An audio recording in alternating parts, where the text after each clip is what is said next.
কোটা পুনর্বহাল করে হাইকোর্টের রায়ের ওপর 1 মাসের স্থিতাবস্থা দিল আপিল বিভাগ। আন্দোলন ছেড়ে শিক্ষার্থীদের পড়ালেখায় মন দেওয়ার আহ্বান আপিল বিভাগের। তবে আদালতের রায় স্থায়ী সমাধান নয়, সংসদে আইন পাশের দাবি আন্দোলনকারীদের। ফলে কোটা বাতিল করে দেয়া সরকারের পরিপত্র বহাল থাকলো।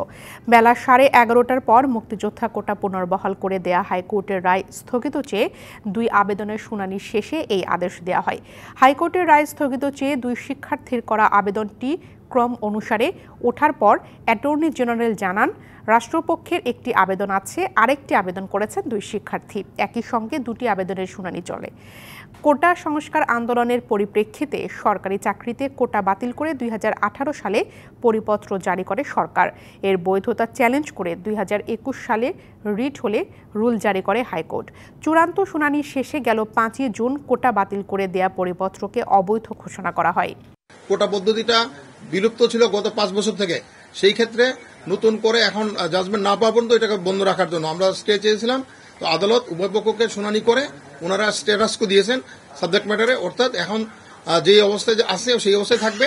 18 সাল থেকে যেভাবে নিয়োগ প্রক্রিয়া চলে আসছিল সেই নিয়োগ প্রক্রিয়া চলতে থাকবে। আন্দোলনকারীদের ব্যাপারে আদালত বলেছেন তাদেরকে ঘরে ক্লাসে ফিরে যাওয়ার জন্য, শান্তিপূর্ণ অবস্থা বজায় রাখার জন্য।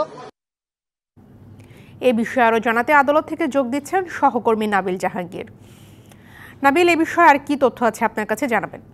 নগদের কাছে সব গ্রাহকই প্রিয়, তাই তো সারা দেশে ক্যাশ আউট চার্জ সবচেয়ে কম। আপনি জানেন যে কোটা নিয়ে যে বিতর্ক, সেই বিতর্ক সম্পর্কে কিন্তু আজকে প্রধান বিচারপতির নেতৃত্বাধীন যে 5 বিচারপতির আপিল বেঞ্চ তারা কিন্তু একটি আদেশ দিয়েছেন।